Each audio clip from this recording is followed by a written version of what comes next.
Now, really, car theft, Kathy? Really?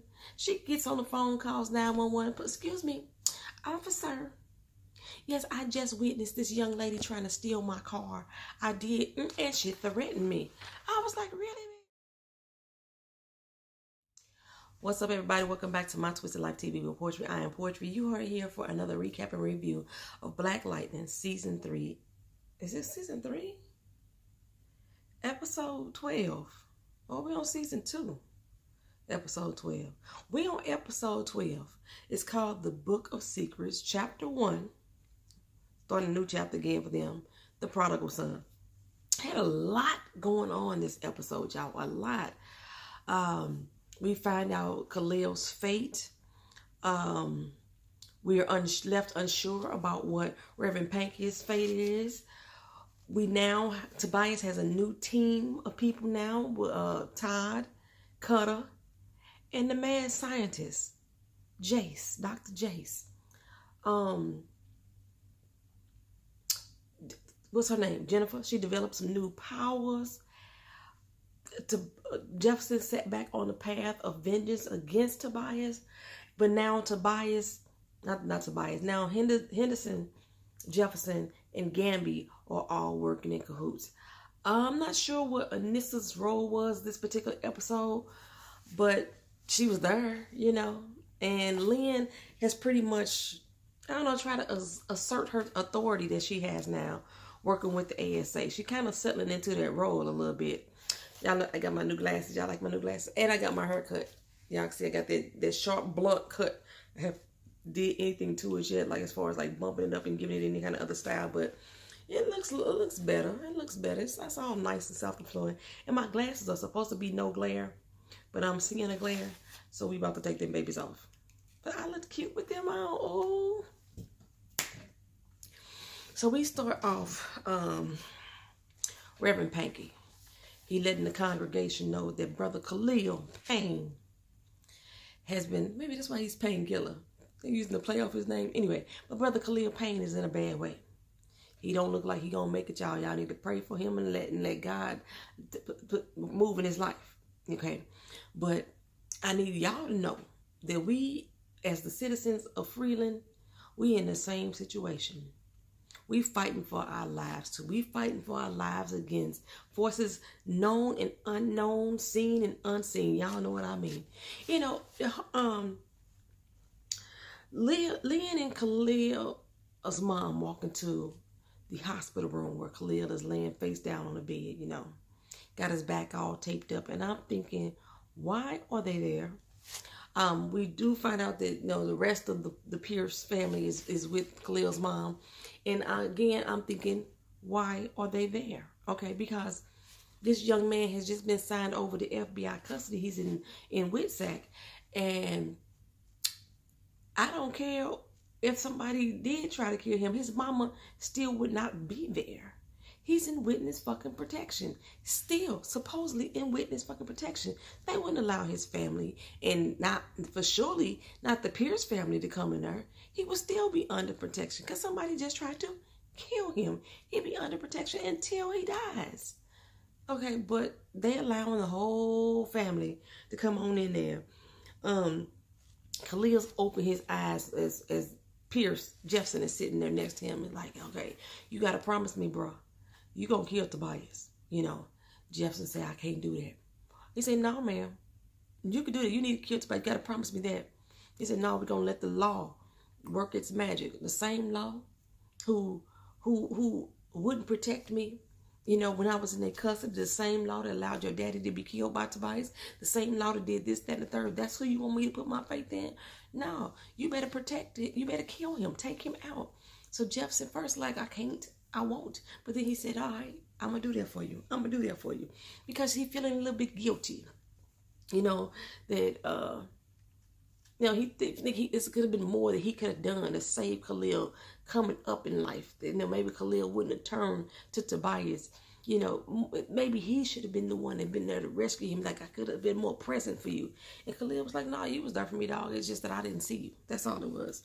Well, the whole town is grieving. You know, Jennifer grieving. And she had needed to take a breather. She outside leaning on a car, just crying her eyes out. This lady walk up to her like, hey, what you doing on my car? I act the same way when I see people leaning on my car. What the fuck you doing on my damn car? Get off my car. But she said, you trying to steal my car?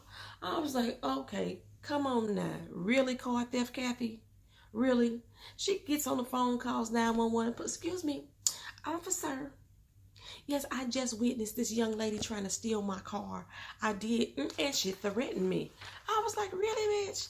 For real? Okay, car theft, Kathy, that's how we finna do. That's how we finna do. So Jennifer said, okay, I got that ass. She turned around, looked at that car, and lit that motherfucker up. Kaboom! All the lightning. At first, I was like, get it, Jennifer. Get it, Jennifer. Get it. But then I started worrying, okay, God, who the fuck seen that shit? Who seen it? The lady's like, what did you do to my car? What did you do to my car? She said, I didn't do nothing to your car. Your car just got hit by a bolt of lightning. You better call the cops on God. Don't do that, though. And, so... But car theft Kathy out there reporting to the news now that God is the one who took her shit. You know, he stole her $100 purse or whatever kind of purse she had in the car. It was in, you know, it's material things, but it was expensive. It still mattered to her. The car was brand new. Why she telling reporters about that? No, Jefferson over here, he realized that it's Jen. He realized Jen did it. So he walked down the street and he run up on her. Her hands is just on fire. Just still lit the fuck up. She got them in her pockets and flames are just coming up out of little great balls of fire. Her shit always looked like fire to me. I know y'all saying it's electricity and all that, this and third. She looked like she was fire a fucking bomb. That's what she looked like. So he throw his jacket over her and try to cover her up and take her on into safety, right? So this whole time, Reverend Panky was giving his speech. He'd been giving his speech through this whole, everybody's scenes going on. We go back to the church, and I had already thought Reverend Panky was looking a little peaked. It looked like something was right. He dabbing his head out of that doggone handkerchief, you know, sweating like a runaway slave. And then all of a sudden he look at the handkerchief and it's stained. It's not stained with his sweat. It's stained with something else. And that motherfucker fall down like the walls of Jericho. He tumble. Everybody in the congregation get up and they rush towards him. And then there's one lady stands up and walks out the door. I say, cut her. Got him. I wonder if she put the same shit on Reverend Panky's handkerchief that Khalil had in him from the knife cuts, you know. So does that mean Reverend Panky about to die? You know, he got toxins all up in his blood. He was, no, what the hell? Is he finna die? And he finna die a quick death? Oh, Reverend Panky, Reverend Panky, Reverend Panky. Well, Jennifer, we go back to her, baby. She is lit up like a Christmas tree. Jefferson take her back into the hospital and hides her away in a closet. And first he tried to hold and hug her and then take the energy from her and absorb it like he did before. But that didn't happen. That didn't happen at all. He couldn't do it. It was too much. She couldn't contain it. Like I said, it ain't just her hands no more. It's her whole upper body that's just lit up besides her face. Only her eyes is glowing like, you know. And I was like, okay, what the heck is going to happen now? So he decides to get on the phone and make a phone call. Well, who we finna call? Before he even got a word out, knock, knock, knock on the door. Who is it? It's Perina Mills. Where'd she come from? I could sense you needed help, my dear. We stored away in a hallway, in a doggone closet, in the hospital that we ain't even supposed to be in. You sensed me and you just magically, deliciously arrived. Is that who you were calling, Jefferson? Well, Perina Mills puts Jefferson out and said, let me work with my girl. Let me work with her. She got her in there levitating and floating and everything. And they calm with her mind, still in her mind, and say, all right, pull the energy back into you. Pull it back into you, girl. She did that and she got it under control. And Jefferson like, what did you say to her? I told her what she needed to hear. Why you can't tell her daddy what she said so next time it happened he can help walk her through that situation as well? I don't understand her. I don't understand Perina Mills. I don't understand where she came from and why she there. And why she is the one person that can tell them or help them with the control of their powers. Who is Perina Mills? Where she at? Why she there? Somebody explain that to me. I know when she was introduced onto the scene, they gave us the reason why she was there, and Jefferson called her in, the counsel her, and this, that, and the third. But why? Why does she have all this information and this knowledge about how to get control of their powers? Is she one of these MODs they looking for? Is that who she is? Somebody let me know something. Don't tell me if you said it in the comic books. I don't want to know that shit. That was rhetorical that I was saying. I don't want y'all to tell me no goddamn spoilers. I be telling people that every doggone recap and review. Don't tell me shit that happened in the comic books that we ain't already seen. We're going to discuss this episode. That's it, y'all. We can give some predictions. We can do some guessing about what we think will happen next. But don't tell me what you know has already happened in the comic books or in the future episode from the doggone trailers. I don't want to know that. Don't spoil the shit for me, y'all, for real. That's irritating. Oh my gosh. Anyway, Todd is running the footage, and he comes up on the moment that Lynn smacks the fire about the mad scientist. And he's like, oh shit, girl fight. So Tobias run over to see what he's looking at. And he's like, wait a minute. That's Dr. Jace. And she looked the exact same way she did 30 years ago. I'm thinking if this is how Dr. Jace looked 30 years ago, she was an old ass looking 20-year-old. However old she was supposed to be. 30 years ago, you still look this rough, tough, and hard. And he's like, okay, if anybody know where these 4 MODs are at, she know. We need to get to her. We need to get her on our team. Okay, so, Hen Dog come up to the hospital and let Jefferson know Reverend Panky had a heart attack. But Jefferson know he didn't have no damn heart attack. He's like, you know doggone well, Tobias was after him. Tobias went to the clinic. He responsible for that damn bombing at the clinic. You know he gonna get his way. And if he want to get at that man, that's what he did. It wasn't no doggone accident. Well, Hen Dog's like, well, we can't prove that, dog. We can't prove that. Well, they need to work together. They need to work together to bring Tobias down. We're going to run a string of pull out all his offenses, get out all his murders that he did, and maybe we can take him down. Oh, you willing to work with me, homie? And Hen Dog's like, what you got in mind? He said, well, I got some resources for you. What resources you talking about? Come hither with me. Next, we see him taking Hen Dog into Gamby's. Okay, well, shit. They go into the little back room. He said, look here, I need to know before we go any further. Are we good? You know, the Hen Dog like, I'm a cop, you a vigilante. He said, okay, cool. But are we good, sir? He's like, yeah, we good. You know, whatever. So he punched it in a little code the Hen Dog recognized. Punch it on in. There's a little optical scan and the walls open up. Hen Dog like, oh, hell no, cuz. For real. This is what we doing here. This is what we doing. We going into the motherfucking bat cave. That's what we doing. They go down in the basement and Hen Dog get even more infuriated. Like, really, motherfucker? Really, my G? Really? At the sight of Gamby. Because remember, Gamby's supposed to be dead. They done had a funeral for him and everything. He's supposed to be dead. They had a body, you know what I'm saying? So Hen Dog is like, who the fuck else you got down here? You got Lady Eve, who I miss. I miss her dearly. I surely wish she was her instead of doggone Tobias. He's like, you got Joey Toledo. You got Jimmy Hopper. You got Tupac. Who all you got down in this joint, bro? He's like, no, this it. So Gamby explained to him why he faked his death and like he still ain't found the people that went after him. And I just realized when he said that we ain't never revisited that whole storyline about the people who was trying to kill Gamby and why. We ain't never revisited that again, but Gamby brought it back up, so it must be coming back around soon. So, the plan is, like I said, to get Tobias up on a string of offenses. They could throw the RICO Act at him. You know, at least that's the plan that Jefferson want Hen Dog and Gamby to believe that they finna go forth with. Well, Jennifer notices while she's sitting there next to Khalil that she could see the electrons or the electromagnetic pulses going through his body. Like, she got all the damn power. She could levitate. She could set shit on fire. She probably could read minds. She could probably walk the wall. Jennifer probably could do a whole lot of shit. She just developing all the powers. Why Nissa only got one? Jennifer get everything. You know what I'm saying? Anywho, she goes to her mom's and Lynn walks up on her while she outside the room. And she's like, look, we need to do something. I think that I could, since his body is made of electrical particles and I control electricity, maybe I could jumpstart him because everything's starting to move slowly in his body. And Lynn is like, no, he's not a fucking car. You can't be doing that shit on him. You don't know how that's going to affect him.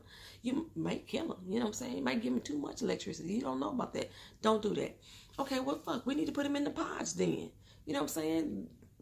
put him in stasis until we can figure out what to do. Then it's like, no, I can't even be in the pods. He's not a meta. He's just an enhanced human. He probably won't survive that either. She's like, Mama, we got to do something. We got to do something. So Lynn agreed to, consider the idea of putting him in the pod. They got to appease her, baby.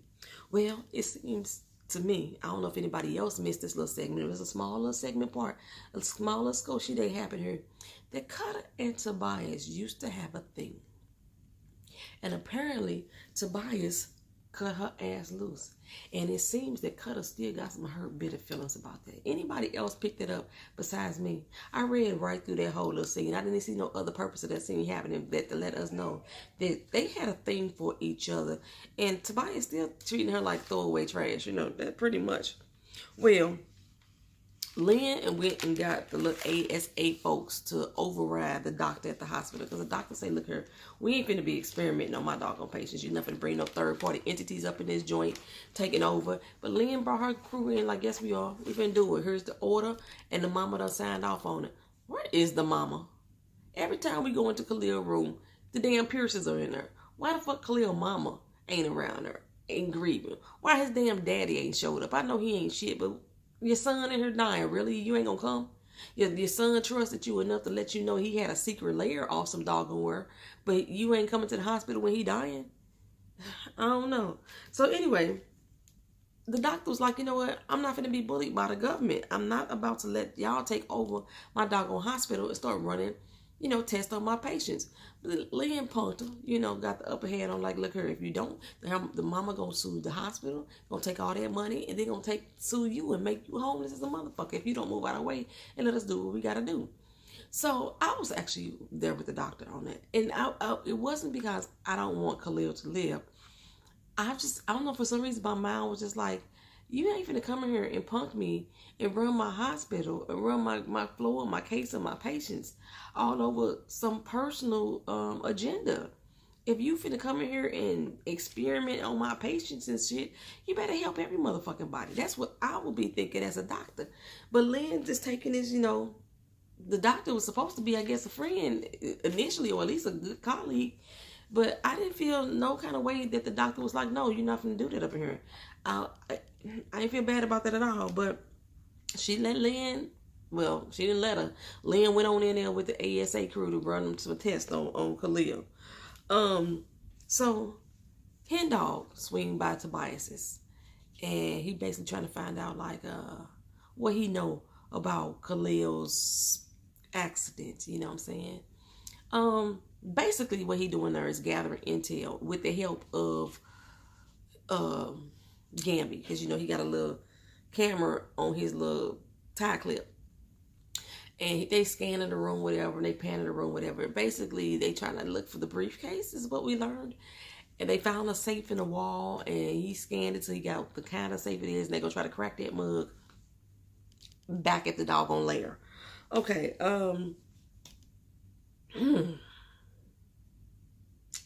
So, in the meantime, Todd is down at the jail with Dr. Jace, the mad scientist. And, they done paid off the guard to turn the blind eye. They deactivate her little homing device in her ankle. They scan her body to make it look like she really is still there. It's only gonna last 24 hours. I don't know if maybe there's something that Todd created. I don't know what. He made a 3D of her ass like she a living, like, cloned her. And they walked up out of the jail. So when she walks in to see Tobias, she said, you never did thank me for that anti-aging serum that I gave you. So she created the anti-aging serum that she said that she been using on herself too. Now she been locked the fuck up. I don't know how many years she been locked up, but she been locked the fuck up. When did she take the serum? And how come her serum lasting longer than the ones Tobias taking? Because he seemed to take it quite often. So she been basically tells us that she was the architect of the vaccine that they used on the initial kids. And then she went over to Markovia and started working on a metahuman project over there. And she came back to the United States and started doing one for the ASAs before, it's all around and through the time that she killed those other people that she was experimenting on, or she hurt them other people. So, then she offers up the metas to Tobias. And I'm thinking, why? He ain't offered you nothing. He didn't tell you even why he was there in the first place. Todd didn't even tell him why she was there. She just offered that information up like, yeah, I can help you get them if that's because I know that's what you need. I know that's what you want. Yeah, I'm so sick of Tobias. I'm so sick of that character. Oh my gosh. Like, he used to be a somewhat tolerable villain, but I wanted Lala to kill him a long time ago. Now he's just annoying as fuck to me. Just annoying. Ugh. We go back to the hospital. And again, I'm still confused why everybody at this motherfucker but Khalil mama. Lynn calls and tells Jefferson, look, you need to bring your ass back to the hospital. It ain't looking good. We make it back over there, that she tell Jennifer that the toxins in Khalil's body is preventing them from sedating him. So without him being able to be sedated, he can't go into the pods. There's nothing that they could do to save him. So basically, they all sitting there and they crying. They tell her to say her last goodbyes. She takes Khalil on a walk through memory lane, through her made-up memory. They finally going to prom together. They go walking to prom together. They played an old sad-ass song by Mos Def. I was like, goodness gracious, that's the song you want to play at prom? And basically saying you're going to die. Shit, you know what I'm saying? And yeah, he died. It's time to say goodbye, my love. Yeah, time to say goodbye. Flatline. Khalil dead. Khalil dead. That is the end of Khalil Payne and the end of this episode. I said episode. I left the E off that mug. Y'all let me know what y'all thought about this episode. I didn't really give too much of a review in this one. I'm just trying to go with the flow right now because I'm trying to see what they finna do with this storyline. I still wish they would have stuck with the one lady, with the racist people. That would have been a good storyline to move forward with. But now that Tobias and Jace, he got a mad scientist, he got a brainiac, and he got his muscles cutter. He got a whole new team, whole new superhuman team that's pretty much gonna go up against 3 old ass men. Y'all realize that Cress Williams is graying like Obama did during his administration? His hair was all nice and black, and now the gray is just coming through. I was like, is he stressed the fuck out? Y'all stressing Black Lightning the fuck out like that? Let me know what y'all think about this episode. Put it down in the comment section. We'll discuss it there. I'll holler at y'all later. Peace.